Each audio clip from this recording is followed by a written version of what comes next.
Welcome back to the Microsoft Flight Simulator A to Z series. What happens if your GPS fails or your tablet runs out of battery mid-flight? Real pilots have a backup and it all resolves around one little knob. O is for OBS, or the Omni Bearing Selector. Today I'm going to show you how this simple dial lets you navigate across entire continents using nothing but radio waves. Think of a VOR station on the ground like a lighthouse that sends out 360 individual light beams, one for every degree on the compass. In aviation we call these radials. The OBS is the physical knob on your navigation instrument, this CDI. That allows you to select which of those 360 beams you want to follow. It effectively creates a custom highway in the sky just for you. Before we touch the OBS knob, which you can find here by the way, we need a signal. This is a three-part process. First we of course need to figure out the nav aid. The nav aids, and especially the VOR ones, can be recognized for example by this one. If you don't see it, then validate that the map settings are set correctly and you switched on the VORs. By default, more things are enabled, such as the NDBs and the waypoints, as well as the airspaces.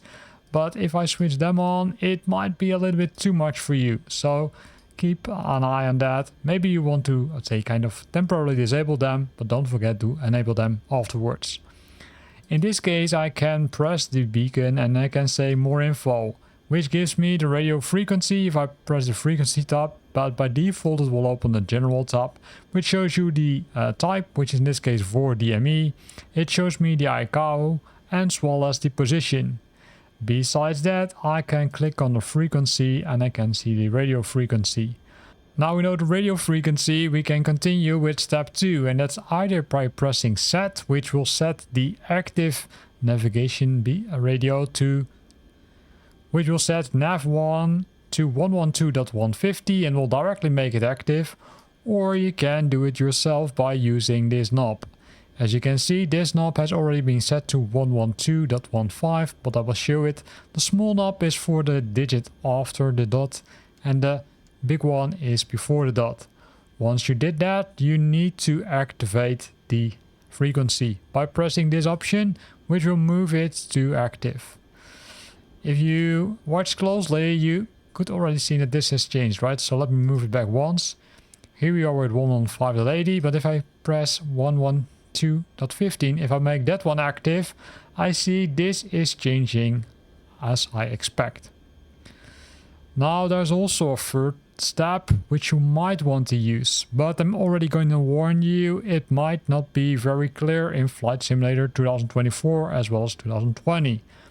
And that's what the pros do. They switch the audio panel to nav1. The audio panel can be found here and you can press the nav1 option. Based on that you can hear the Morse code which is I would say being sent out by the beacon. You can match that code by the code on your map and then you are sure that you're following the right station, right? You're tuned into the right station. And not one which is, I would say, on the other end of the world or on the other end of the country. As we also saw, the needle has jumped, which also makes sure that we're now talking to that station. So let's have a look at how we can use it now. If we look at this instrument, we can see that the OBS knob moves this outer line.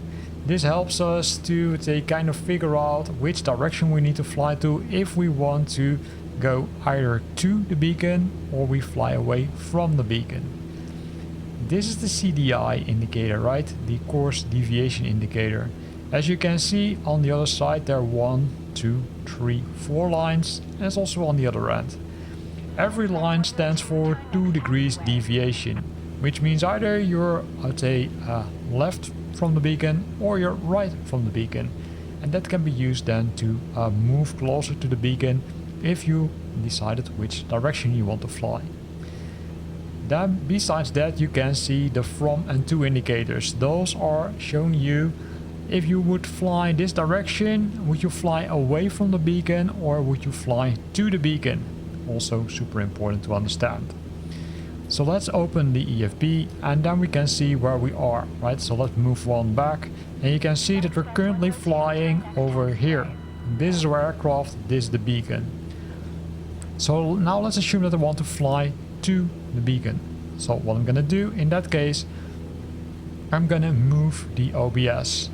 And you can either do that by using your scroll wheel, or you can move the mouse completely to the right or left. And then you need to move it to make sure that it goes to 2. You saw it flipping, now it's to 2. But then we still need to figure out which direction do we need to fly if we want to kind of fly over the beacon.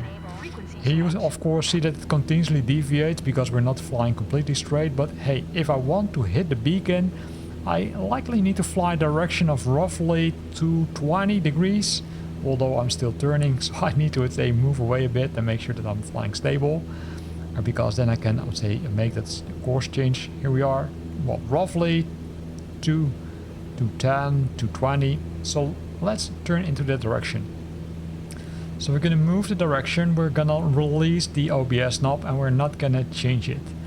Is it 100% the same as with GPS, which is, I would say, more perfect? Definitely not, but this allows you to at least fly in a direction which you want to fly. I now made the left turn. Well, I was thinking, I would say I should have flown the other direction, but I would say it will eventually, we will hit that beacon, no worries. So we're gonna change and we're gonna fly to that 220 degrees roughly. It could be that we need to adjust the course again, right, because we're not in the center, because we just made the change. But again, don't worry about this, we will make sure that we fly into the correct direction. And you can see that already happening a bit, right? You can see, hey, the needle moves closer, but at one point you would see likely that it moves away. Although I do think that we're going into the correct direction because we're coming closer to the 220. And here you see what happens, right? You can see the CDI needle coming very close to that line which we need to fly. And that's perfect. So we're gonna say, okay, hey, this direction we need to fly. Although the compass tells something different, right? The compass tells us something different. And that's why I say sometimes you need to tweak around with this. Because currently, if we look at the aircraft, it's like here, and we should fly to 210. So we need to, say, turn a little bit further. So let's do that. And then let's readjust the OBS needle. Right, you say you might need to make some changes, because it might not be 100% perfect. But in this case, we're going to fly this direction, right, to 20, and then we're going to readjust the needle a bit. Because you can see, if we would fly this direction, which we're currently flying, we should almost hit that beacon. Almost, again, it's not 100% perfect, but you're coming close to it. Because if you want to fly with, I would say, more precision, then GPS is of course recommended, but hey, this aircraft doesn't have it. So if we would now open the tab, you would see that if we would fly this direction, if you would draw a straight line, well, we're coming pretty close. It might be that you need to readjust it a bit, because this also helps us, right? If we want to fly into this direction, it will tell us, hey, you need to make a small direction or course direction, because you need to be, say, a little bit further to the right, because else you might miss it. So eventually it will also help us figuring out which course direction do we need to fly. At one point we can say, if we're straight, we need to again do a course correction. You can see that the line already starts to move again. If you're watching very closely, because it doesn't go that fast, you can see that it slowly now moves to the center. Once you're at the center, you need to change your course again to that, well, roughly 220, 225, because else you will go over and the line will go, I would say, more to the left side. As you can see, the 2 indicator is still there, so let's now make the course adjustment, because now we need to fly that direction which we just discussed. That's at 220. You see, I'm already a little bit too late, so you need to keep a very close eye on this, because else you will miss the beacon. But again, it gives us a good indication on where we need to fly to, in which direction we need to fly to. if we would open up the EFB, you will see that now, let's say, if we would draw a line here, you will see that we're hitting the VOR beacon, let's say, pretty good, right? We're pretty nice direction. So let's see what happens. You can see that we need to make some changes, but be careful with that, because what you will see is once you're coming closer to the beacon, it will become more sensitive, which means that the needle will start to move around a lot more. You can see that we're coming pretty close to it. So at one point you might decide to say, hey, I'm gonna continuously fly this specific direction because this is the course I want to fly. You can see that in this case we need to make a few adjustments. We're still going good, so we need to make the adjustment here. Now we're on the center line, and then we are pulling back to that 220 to 25 degrees, and then we should say hit the beacon in the center. And if I zoom in, you will see that it's almost perfect. Not 100% perfect, almost perfect, but you can also see that I need to make some changes. Now, for those who never did fly with the OBS, keep an eye on this, because this will change. And I will say put this one next to it, because what we will see is that the direction will kind of move away, although you're flying a straight line, and then at one point it will go away, right, to from, or okay, that means that you're centered at the VOR, and now you see it's moved to from. This is also the second point I want to make, is that besides flying to a beacon, you can also use it to fly away from a beacon. So for example, if I want to fly at 210, I would say compare, or 225, let's keep that, away from the beacon, I can still do that, because I can use this nice OBS to also deal with that scenario. So this is for the Cessna 152. What about the Cessna 172, which also has that OBS knob, but it also has the GPS functionality? Let's jump into the aircraft. So we're in the Cessna 172 and we're almost ready for takeoff, right? Let me set the heading mode and then let's say turn it a little bit more to this direction, because we want to fly closer to that beacon, which is KBO. That's the one we're gonna fly to. Now in the Cessna 172 with the G1000 navigation system, the OBS will only work if there's an active flight plan where the active navigate which you're flying to is in this case the one which we want to use the OBS functionality for. So KBO, right, this is the bearing, this is the distance, and once you've validated that, you can press the OBS knob. That will activate the OBS mode, as you can see here on the top, but also here. And then we can use this knob to kind of turn the line. Right, turn the line, which means that we can decide, okay, where do we want to intercept it? And what you will see is also that on the right side, this line will also turn, right? So let's say, do it like this. Looks fine to me. What about you?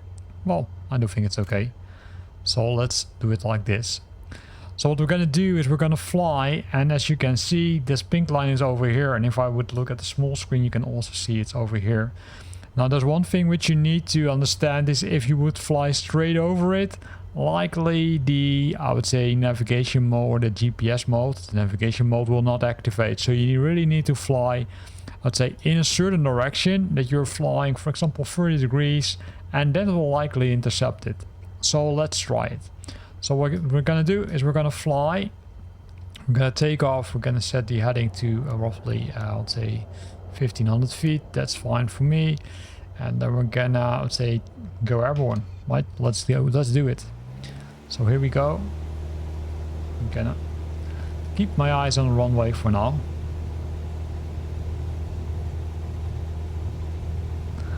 And then hopefully it will work, because this is kind of challenging. I would say this topic, which you might have also see on my testing and my explanation, is not an easy topic.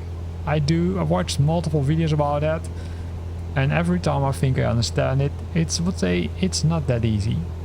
So currently we're going to activate the autopilot, we're going to activate the heading mode as well as the flight level change mode, And as already mentioned, we need to ensure that we're flying into a certain direction, because we need to intercept this one, this pink line, for a reason, right? So let me activate the heading mode again. I disabled it accidentally.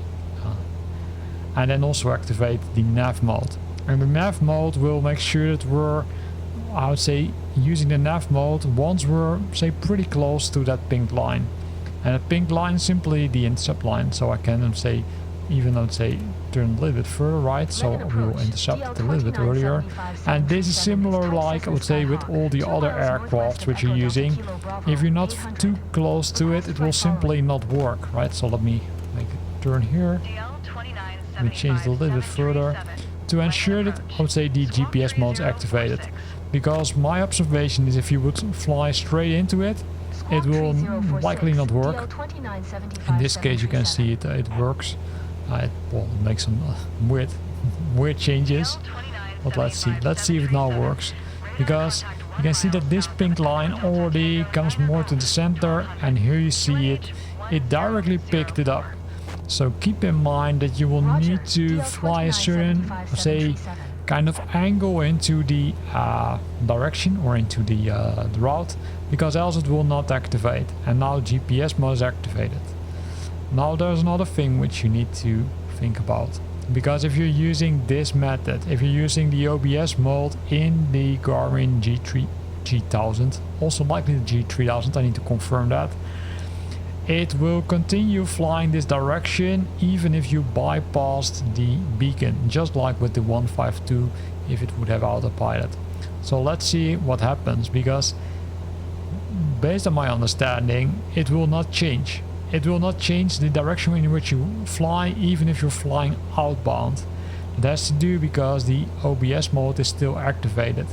Now let's assume that after KBO you had another nav 8, then we even won't pick up that one until you deactivate the OBS mode. After that we'll continue, let's say, using the rest of the route. And that's super important, which might also say, well, make you say think, hey, I passed that nav 8 already, but for some reason I'm not sure it's not going to the next one. Well, that's because the OBS mode in the G1000 keeps, I would say, following the direction in which you want to fly until you disable the OBS mode. So let's see that. We're coming pretty close, right? 2.1 nautical miles. We're flying over the airport. I'm not sure if they like it. Normally you would need to announce it. Sometimes it's available in Flight Simulator, sometimes not. Right, let's double check it. Oh, here you don't even see it, right? So let's leave it like this. In this case, what you will see is that also if you look at this screen, that it directly, let's say, shows you the direction in which it continues to fly. So this is also easy for navigation purposes. If you, for example, want to let's say see, okay, hey, where do I end up with? Say maybe there's an obstacle here. In this case, not. But then you will also be able to see, okay, hey, this straight line brings me into that direction, so I need to do something about it. So you can see that we're bypassing the channel, the nav 8. Almost 0.3, 0.2. You can also see it blinking here, and look at this, what happens. Right?